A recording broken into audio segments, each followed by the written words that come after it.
Hi there.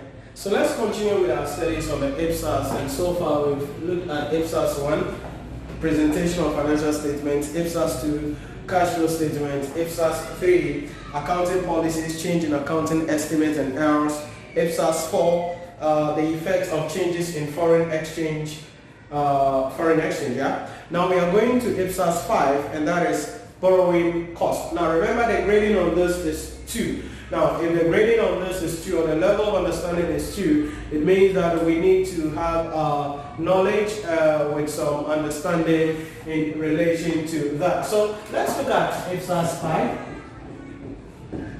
borrowing cost.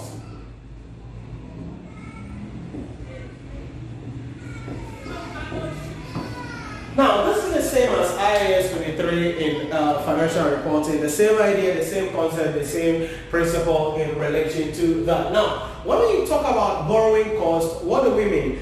Now, before I go into the details of what we have there, let me just walk you through the overview of everything that is happening here.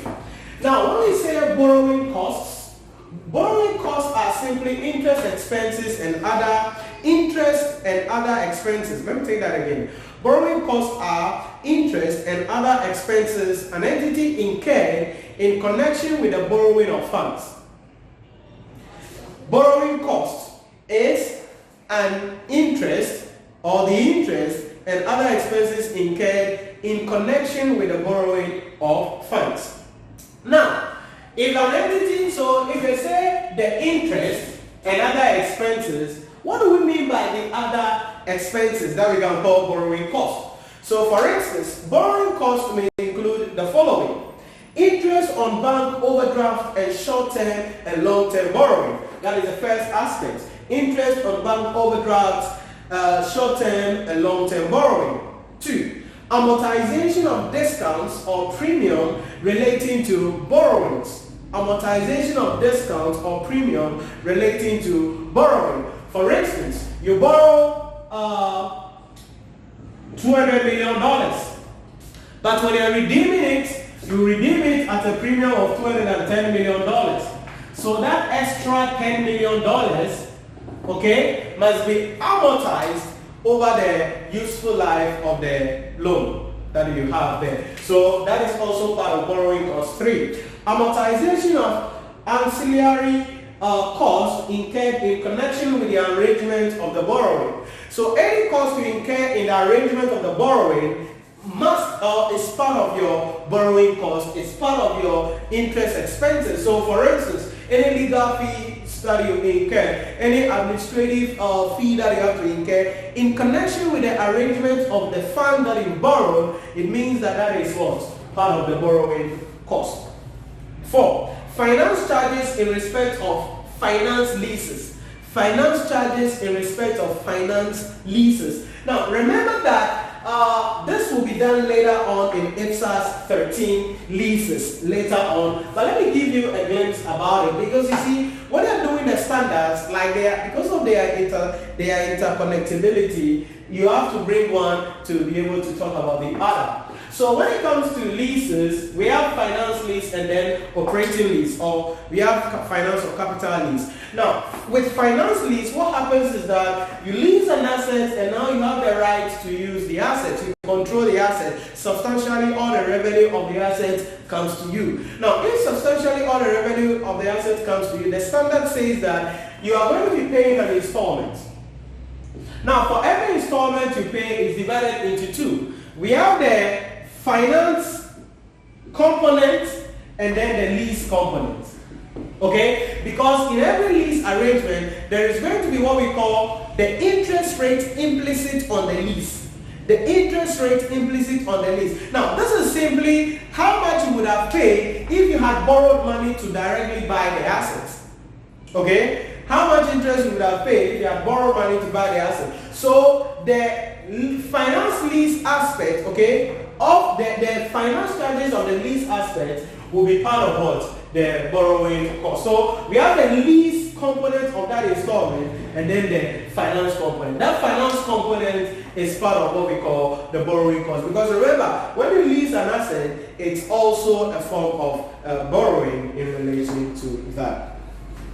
Then the last one is exchange differences arising from foreign currency borrowings to the extent that they are regarded as an adjustment to interest costs.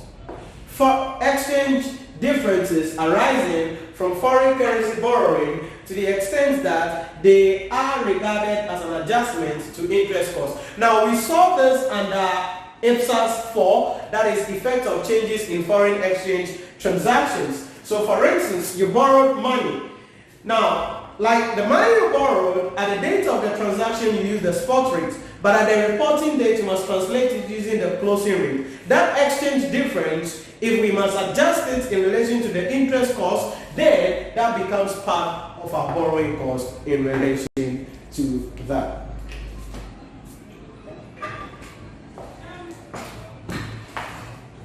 Now, so that is borrowing cost, the interest and other expenses an entity incurred in connection with arrangement of borrowing funds. And we've seen some examples of the borrowing cost. So the question we ask ourselves is, what is the treatment? How do we go about it? Traditionally, now when I say traditionally, I don't mean we are pouring libation, okay? But traditionally, borrowing costs are treated as expenses. Okay? Borrowing costs are treated as expenses. That is the traditional approach per the standard. However, there is an alternative treatment for borrowing costs. So when I say borrowing costs traditionally is treated as an expense, what does that mean? It means we debit the income statement, okay, and we credit our cash or payables, okay? Credit cash or payable if it is still outstanding at the end. So we debit the statement of financial performance and our interest, public interest, and then we credit what? Payables if it is outstanding. But if we have paid it, we credit cash, and that is all. But there is an alternative treatment for borrowing costs. If the funds that were borrowed are for the construction or acquisition of qualifying assets, then the standard requires that we capitalize those borrowing costs. Now, so what it means then is, you're going to ask me, Nhyira, what is a qualifying asset? Now, a qualifying asset is simply an asset that takes a substantial time for it to be ready for use or sale. Qualifying assets are assets that take substantial time to be ready for use or for sale. So if we borrow money, we go to the bank and borrow some funds, and we are incurring that fund, or the fund was borrowed purposely for the construction, purposely for the acquisition of the qualifying assets, then the standard says that we must capitalize the borrowing cost. Now, there are a couple of principles that you must understand here when we are dealing with this issue here. So, principle number one, under the alternative treatment, we capitalize the borrowing cost,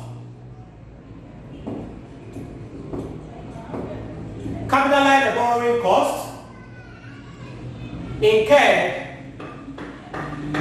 in construction or acquisition of QA, qualifying assets. Capitalize borrowing costs incurred in construction or acquisition of qualifying assets. But does it end there? What do we mean here? What do we mean here?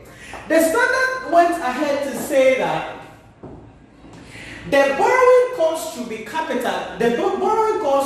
be capitalized is the interest expenses less any investment income from the borrowing fund for the qualifying assets. Let me take that again.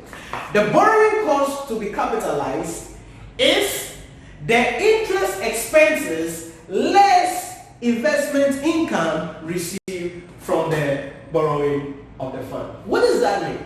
So let me go. So that is the second principle. Okay. So BC's to capitalize is interest expense less investment income. So let's play around. Let's play around with a couple of things here. So you asked me, Nhyira, what is qualifying? Give me an example of qualifying assets. Write them down. Pause the video and write down some qualifying assets. If these are assets that take substantial time for them to be ready for use, for them to be ready for sale, what are some examples? We can talk about bridges, construction of bridges, construction of roads, construction of hospitals, construction of schools. Okay, all these are qualifying assets. Okay, all these are qualifying assets. Why? Because they take substantial time for them to be constructed. So let's play with some numbers. What the standard is saying is that, let's say the government want to construct a road. So maybe 25 kilometers road from wherever to wherever, from point A to point B. And to facilitate the finance of this construction, the government issues a 10-year bond. Listen to this carefully. The government issues a 10-year bond. So let's say that the total value of this is of the loan. Let's just bring it in Ghana cedis. I don't want to go into another standard here. So let's say that it is $250 million. Could be more than that though. But $250 million. So the government issued loan notes and received this money. And the government is saying that they will pay interest rate of 18.5%. So this is the interest rate the government will be paying every year. Now, this road is going to take 5 years to be constructed. 5 years to be constructed. What does that mean then? It means that the interest expenses that the government is going to be incurring on this 250 million public debt must be capitalized and not written off. That's what we mean by this. Because the road will become part of the infrastructure, plans, and equipment in the government's statement of financial position. So if we are going to be capitalizing the road itself as part of the infrastructure, then the interest must be capitalized. If not, we would have written it off, which was the first thing that we spoke about in relation to that. But you realize that the second principle is saying that the borrowing cost we capitalize is the interest expense less investment income. Now, government has issued this loan note, has this money in its coffers, and the construction is going to take 5 years. Do you think the government will give the $250 million to the contractors in the first year of operation? No, the government is not going to do that. The government is going to release this money in stages to the contractors for the road as time goes on. So what government then does is that part of this money will be invested. The government can put it in a short-term deposit somewhere, maybe with the IMF or with World Bank or with some local financial institutions to make some interest. So we are just playing with numbers, okay, hypothetically. So let's say that this road takes 5 years to be constructed. First scenario, the road takes 5 years to be constructed. And let's say that in the entire period, government reinvested about 150 million at an interest rate of 15 or let's say 12%. So what is happening here? Let me grab my Casio calculator and let's see. So 0.185 times 250, that is 46.25. So the interest expense the government is going to be incurring every year is 46.25. So times 5, total expenses is going to be total finance with this 231.25. Now I want you to follow me carefully here with the numbers. So like I said, let's say that throughout the 5 years, on the average, the government reinvested $150 million for a period of 3 years because they gave one this year They gave one in the third year and they released the final year in the fourth year. So let's say on the average, the money was in an investment. This 150 million was an investment for, let's say 2 years. Let's say 2 years. So if 2 years, the government would have this income. So that is going to be 150 times 0.12. And that is 18 million times 2 years. And that is going to be 36 million. So I wanted to see what is happening here so far. The government has issued loan notes for this, and in total, we will be paying. So the government is going to pay 231.25 million Ghana cedis as interest expenses. But because the government has this money in its coffers, it was able to reinvest at least 150 million for a period of 2 years within the 5 years of the life of the contract. So the government receives $36 million. What the standard is saying is that the borrowing cost to be capitalized is the difference between what we are paying and what we earn. Okay? What we are paying and what we earn. So borrowing cost to be capitalized will be the 231.25 minus 36 million. So let's see what we got.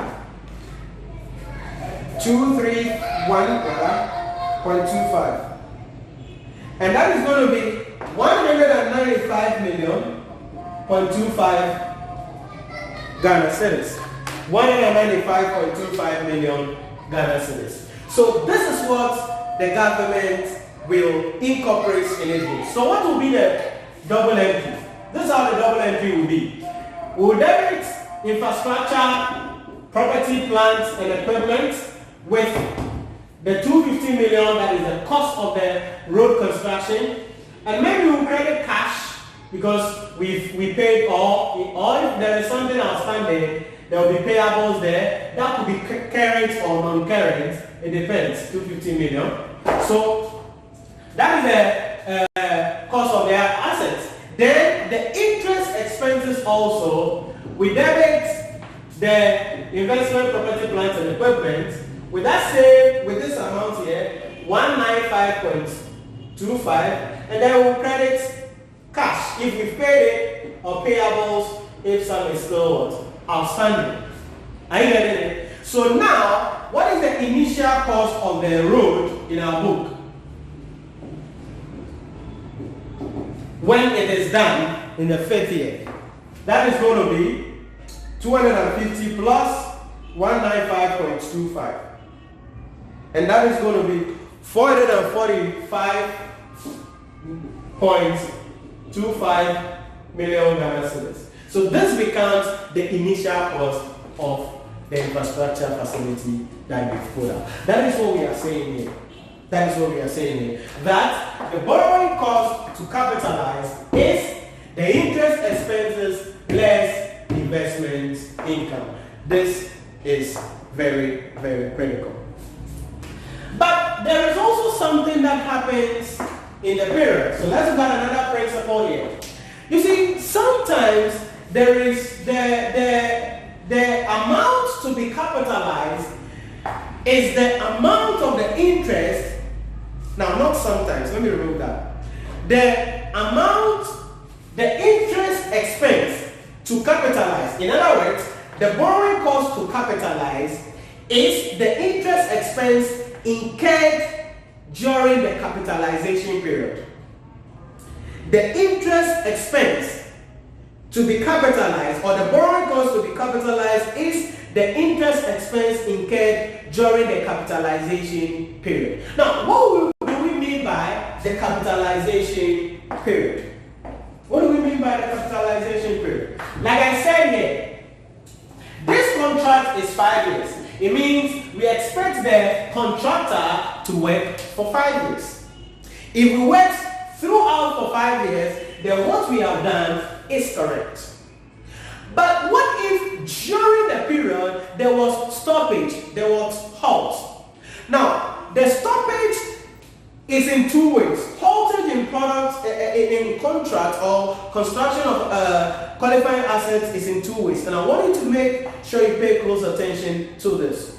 Number one, there will be stoppage on the construction of the road because it is necessary for the construction of the road. For instance, maybe you've done something and that thing must dry or must be a number of months before you continue. That one is a legitimate stoppage, and so even though we are not working during that period, it will still be part of the capitalization period. However, if the stoppage, which is the second thing, is due to machine breakdown, due to labor strike, due to unavailability of raw material, then the interest expenses that is incurred during that haltage period is not capitalized, but it is written off in the year under consideration. Let me take that again. If the haltage is as a result of machine breakdown, employee strike, or unavailability of raw material, or any other preventable cause, then the interest expense incurred during that period is not capitalized, but it is written off in the statement of financial performance in the year under consideration. So what is the rationale for that? So like this contract takes 5 years. So let's say that in the 3rd year of the contract, there was a change in government. So since there was a change in government, the contract was halted because the government says, I'm not going to pay you anything else, and employees went on strike. Now, this is quite judgmental, but we'll take it in a way. So something happened, so the project halted for a period of 8 months before they continued with the contract. That period of 8 months, the interest expenses incurred in that period of 8 months will not be part of the capitalized interest expenses, but will be what? Written off. So let's put that into perspective. This is what I mean by that. So it's going to be, we borrowed 250 million by 18.5% times 8 over 12. So let's see the interest expense there. So 250 times 0.185, yeah, times 8 divided by 12. That's going to be 30 million.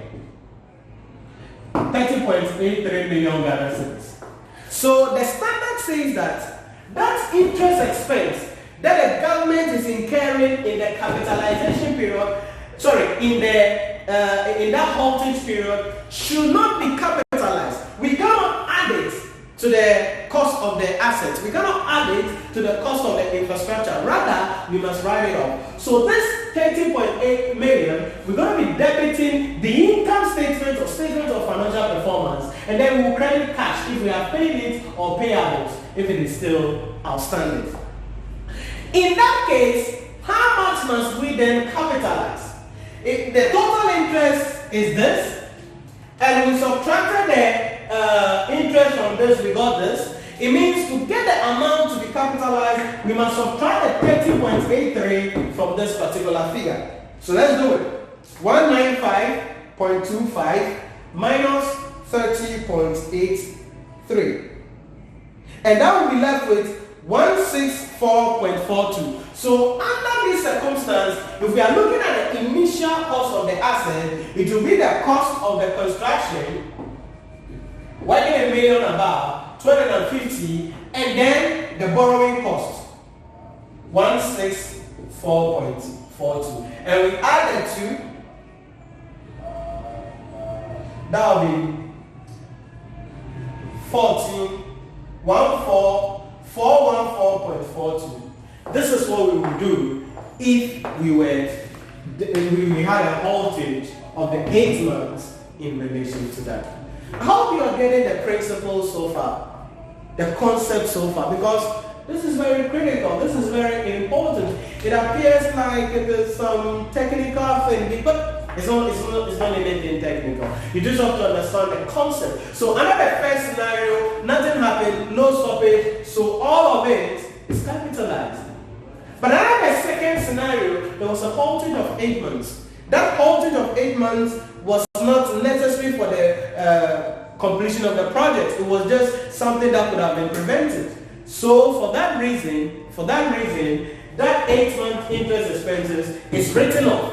So we must deduct it from the total borrowing cost that would have been capitalized. They will only capitalize 164.42. That is what you have to understand about the next principle. I will continue in the next video as we conclude on the principle on borrowing cost.